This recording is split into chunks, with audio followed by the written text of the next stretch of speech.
అవుతున్నారు, చెప్పలేదు, అవి చెప్పలేదు బయటికి.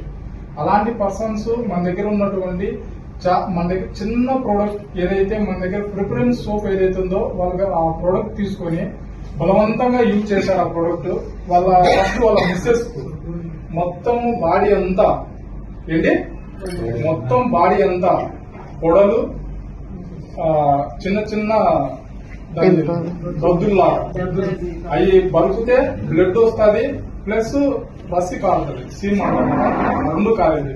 బాడీ అంతా మొత్తం ఎక్కడ కానీ ఇది చేసుకున్నాయి. అంటే కూతురికి, అమ్మకు, వాళ్ళమ్మకు, ముగ్గురికి ప్లస్ వాళ్ళ చెల్లెలకి, మొత్తానికి నలుగురికి సేమ్ ప్రాబ్లము. వాళ్ళు బయటకు వస్తే గన బాడీ అంతా ఎక్కడ కానీ చూపించేవాళ్ళు కాదు, ఓన్లీ ఫేస్ ఒక్కటి మాత్రం ఇట్లా గుడ్డ కప్పుకొని వచ్చేవాళ్ళు. అలాంటి వాళ్ళు మన దగ్గర ఉన్నటువంటి ఫస్ట్ వాళ్ళ కూతురు ఎవరైతే ఉందో ఆ సోప్ యూజ్ చేశారు. జస్ట్ 2-3 రోజులు వాడేసరికి ఎవరైతే ఫస్ట్ ఒక అమ్మ వాడిందో మొత్తం ఇప్పుడు మన బాడీ ఎలా ఉందో, మన చర్మం ఎలా ఉందో నీట్ గా ఎక్కడే గాని దద్దులు గాని, పొడలు గాని, చీము గాని, బ్లడ్ గాని ఎక్కడే గాని లేకుండా నార్మల్ స్కిన్ లాగా అయిపోయింది. ప్లస్ అది బాగుంది కదా అనేది వాళ్ళ అమ్మకి ఇచ్చింది. వాళ్ళ అమ్మ కూడా సేమ్ రిజల్ట్.